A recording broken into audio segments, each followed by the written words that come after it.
Hello, welcome to Brent Fixed It. I'm going to show you how I transformed this well-worn table that we got for free into this. The backstory of this project was that my wife saw in a local parents' Facebook group a family that was moving and didn't want to take this hand-me-down table with them. They said they would give it away for free if someone would pick it up that day. So, as soon as I got off of work, I was informed that I needed to pick up the table and 6 chairs right now. The timing actually worked out well, since we were already looking at getting a larger table for our dining room. The table we were using was 5 feet long and was pretty cramped during Thanksgiving, as well as looking too small in our dining room. This table, being 8 feet long, with both extensions in, is the right size for this room.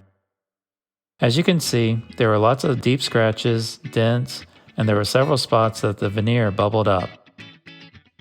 So let me show you how I transformed this table destined for the trash. I first started by brushing citrus strip on the top of the table with an old brush.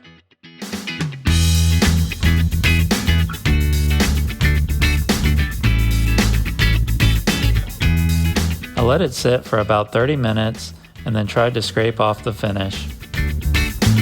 I found that not much was coming off, so I brushed some more citrus strip back on and let it sit for about an hour, and a lot more of the finish scraped off this time.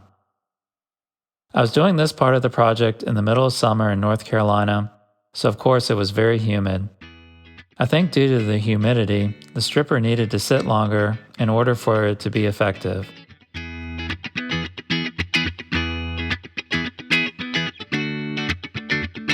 There were still a few stubborn spots remaining, so I applied some more citrus strip in those areas and started going over them with a coarse scuffing pad and mineral spirits.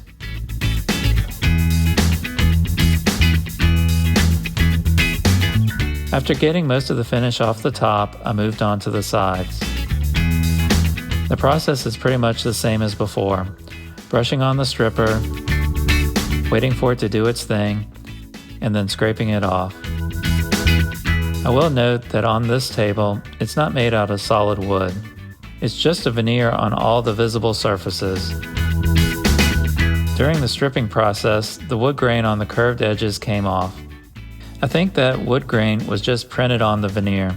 Instead of having wood grain in some spots and none in others, I just decided to rub with a stripping pad dipped in mineral spirits to make it even all around.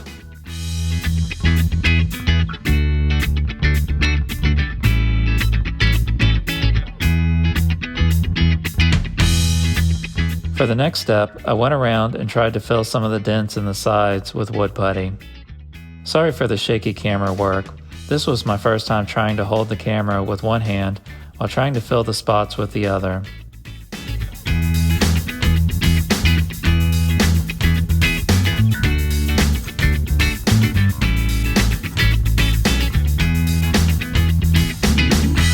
I then used a 220 grit sanding sponge to sand around the sides, since there was no way to use a power sander on this section.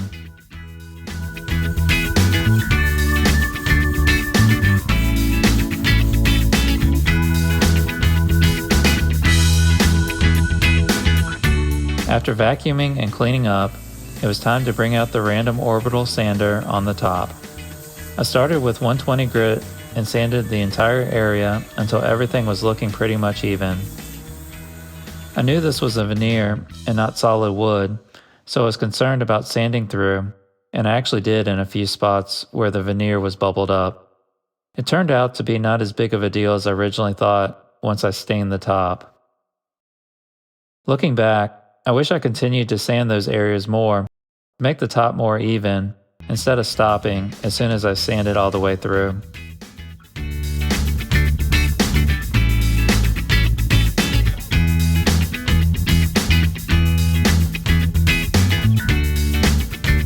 I switched to 220 grit sandpaper and went over everything again until everything looked even. I got tired of banging my shins on the license plate of my trailer, so I finally moved the trailer out and put the table on some sawhorses. I should have done that from the beginning. I vacuumed up most of the sanding dust and then went over everything with acetone sprayed on a paper towel. I saw a few spots that needed a little more attention, so I hit them back up with a 220 grit sanding sponge and cleaned those areas again. After hours and hours of sanding, it was finally time to start refinishing this table. I used a mahogany-colored gel stain. I chose a gel stain because I was pretty sure the veneer on the edge of the table wasn't wood, and a gel stain would work better than a traditional stain on these non-wooden surfaces. I just used an old cotton t-shirt to wipe the stain on, and after a few minutes, wiped the excess off with a paper towel. I found that most of the stain soaked in and there wasn't a whole lot to remove.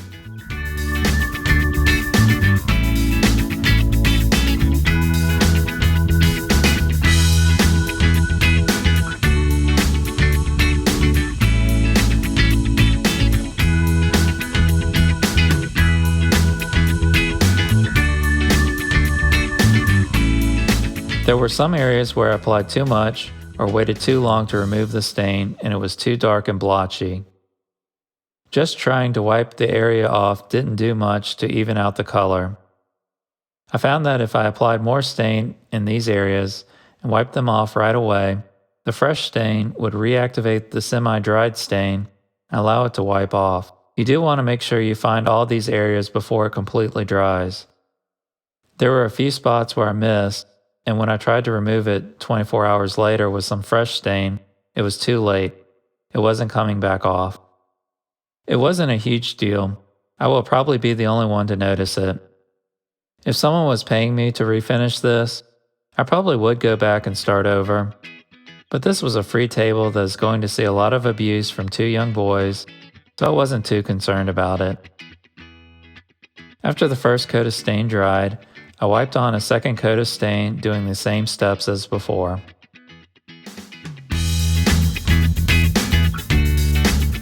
After the second coat of stain dried, I went over the entire table with a superfine finishing pad. I then wiped off the sanding dust with a microfiber towel sprayed with acetone. I then started to apply a satin wipe-on polyurethane. I applied it the same way I applied the stain using a cotton t-shirt. Applying the poly, I wised up and cut the t-shirt into smaller strips instead of using the whole shirt. It was much easier to get an even finish. The next day, I lightly sanded the entire table with a superfine pad again.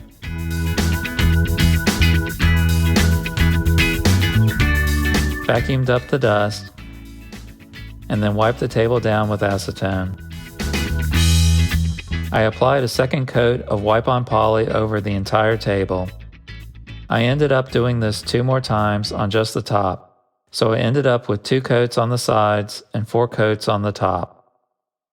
I forgot to film this, but after the last coat of poly, I took a piece of paper grocery bag and lightly rubbed the top of the table. The paper bag acts as an extremely fine sandpaper. It removes some of the ridges and dust that lands in the finish as it dries without dulling the finish. With the top done, we moved on to the table legs. We wanted to go with a gray wash look instead of staining to match the top. I think this worked out better for 2 reasons. First, it breaks up all the wood, and most importantly to me, it went much faster than trying to strip and refinish all the hard-to-get-to areas. We took just regular latex interior paint and mixed it with some water to thin down the paint to get the desired effect. After experimenting with different ratios, we found that 3 parts paint to 2 parts water worked the best. It doesn't take much paint to get the coverage. If you don't already have the color you want, just purchase a small sample size of paint at the paint department instead of purchasing a quart or whole gallon. It doesn't take much paint at all with this technique. In this case, it only took about 6 tablespoons of paint to cover both legs. Also, don't get bogged down with finding the perfect shade. Once it was diluted with water, different shades of gray look pretty much the same. To apply the gray wash, we used an inexpensive chip brush. The short bristles help to get the desired effect. Dab the brush into your diluted paint and then wipe the majority of the area going in the same direction as the existing wood grain.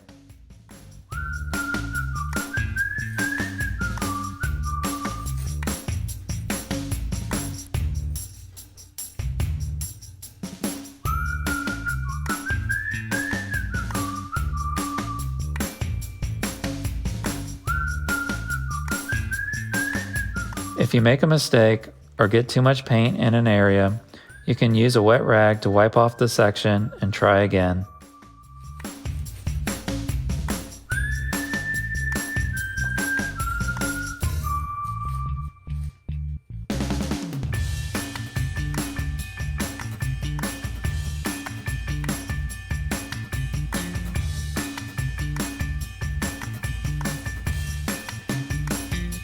After giving the paint a couple days to dry, I wiped on some polyurethane to the legs. This was the same wipe-on poly that I used on the rest of the table. Being diluted so much with water, the latex paint isn't very durable. It scratches or rubs off easily. The polyurethane top coat will give the legs the same durability as the rest of the table. Also note the polyurethane will give a little more gloss than the gray wash by itself, even when using a satin finish. I applied the wipe-on poly the exact same way as the top, and I just did 2 coats on the legs. Well, here it is, the finished table. I'm really happy with the way the table turned out. It's not perfect, but it looks 1,000 times better than it did in its before state, and it costs less than $100 in materials. A table this size would easily cost over $1,000 new. It was a significant time commitment though. This project took about 3 months working in my free time in the evenings and weekends. I hope this project inspires you to either try to bring back some life to a piece of furniture you currently own, or to go out and find something in your budget and make it look spectacular.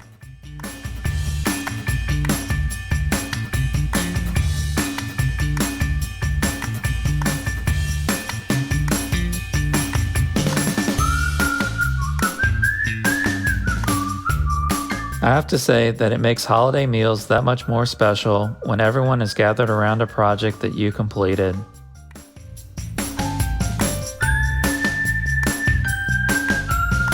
Please subscribe to this channel. I have many more projects, both large and small, in the works. And thank you for watching.